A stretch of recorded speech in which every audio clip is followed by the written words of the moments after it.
Bonjour et bienvenue chez Contalia. Nous allons consacrer aujourd'hui le zoom de la fiscalité aux revenus distribués. Alors, les revenus distribués sont régis dans le Code général des impôts par les articles 108 et suivants.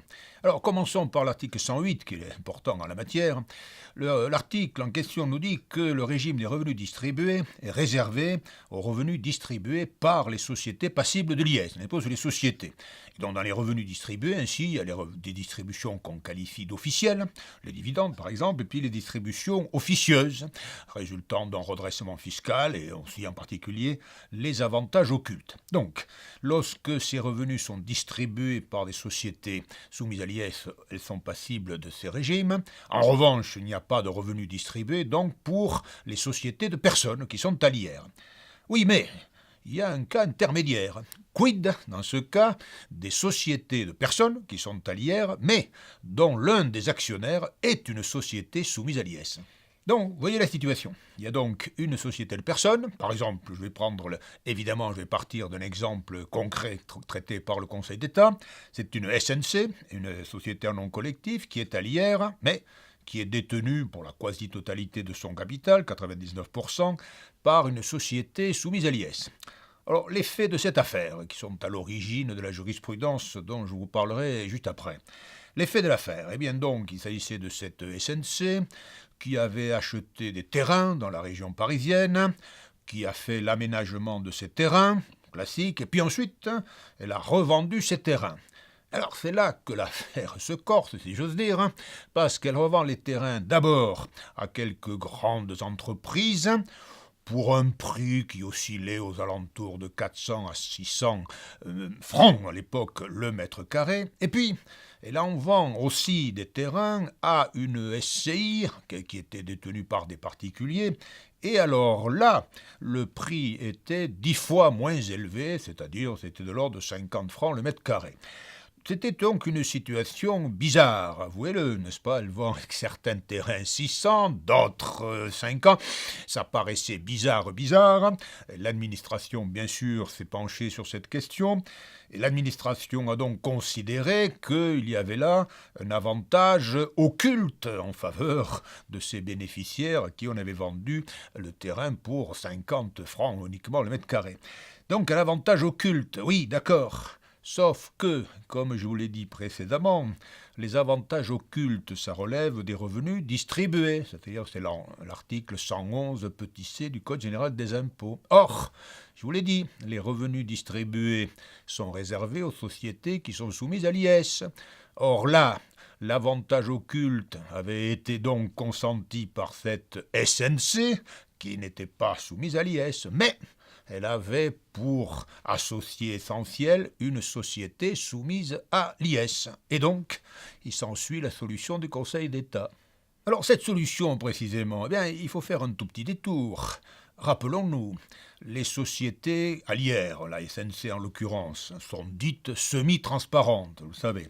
Et par conséquent, les associés sont imposés sur leur part dans les résultats. Ça, c'est bien connu. Mais, souvenez-vous, il y a un article du Code général des impôts, l'article 238 bis 4 très précisément, qui dit que lorsqu'une société à l'IS, ou une entreprise soumise au BIC réel, mais restons dans les sociétés à l'IS, lorsqu'une société à l'IS, donc, est associée d'une société de personnes, la part qui lui revient dans les résultats de la société de personnes doit être déterminée en fonction des règles de l'IS.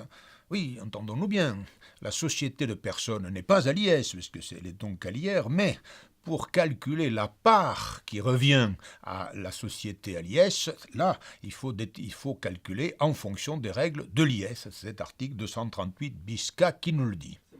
Et donc le Conseil d'État, dans cette affaire qui a été jugée en 2001, mais qui préludait à une autre affaire beaucoup plus récente, le Conseil d'État s'appuie donc sur ces dispositions de cet article 238 bis K. Et donc, le raisonnement tenu par le Conseil d'État est donc le suivant.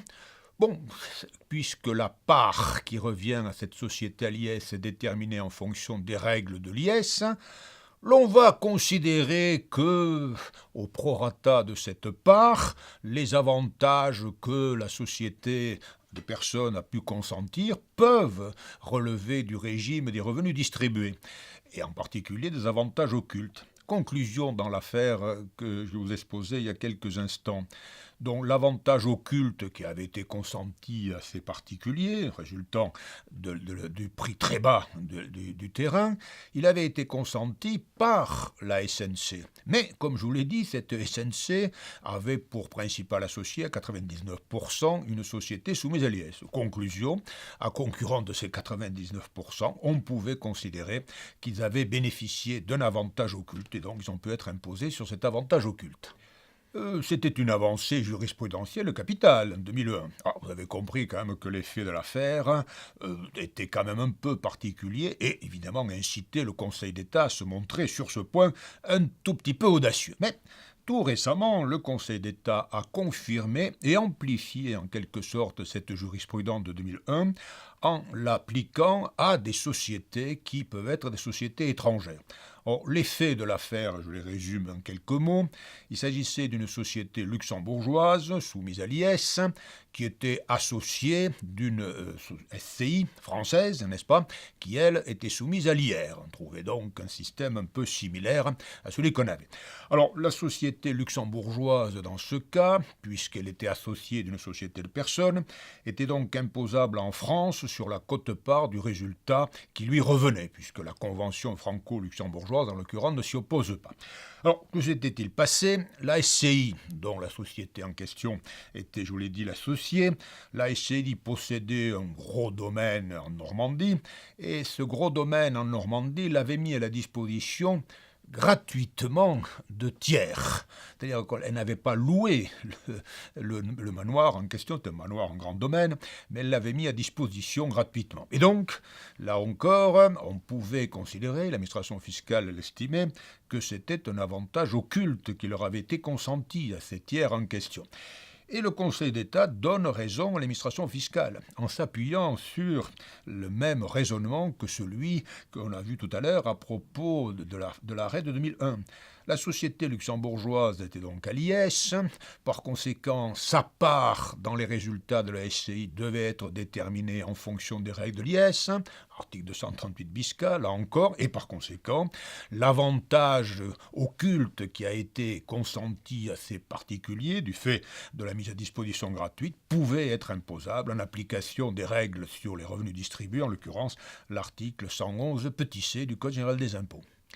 Vous voyez, jurisprudence importante que ces deux arrêts en particulier, 2001 et puis l'arrêt plus récent. En fait, vous savez, c'est là que l'on voit que le souci essentiel de la jurisprudence, ou qui correspond d'ailleurs à l'esprit des textes sur les revenus distribués, c'est de s'efforcer d'appréhender, c'est-à-dire d'imposer, toutes les sommes qui sont désinvesties par les entreprises, au fond, à quelque titre que ce soit. Je vous remercie et je vous donne rendez-vous pour un prochain Zoom de la fiscalité chez Contalia. Au revoir.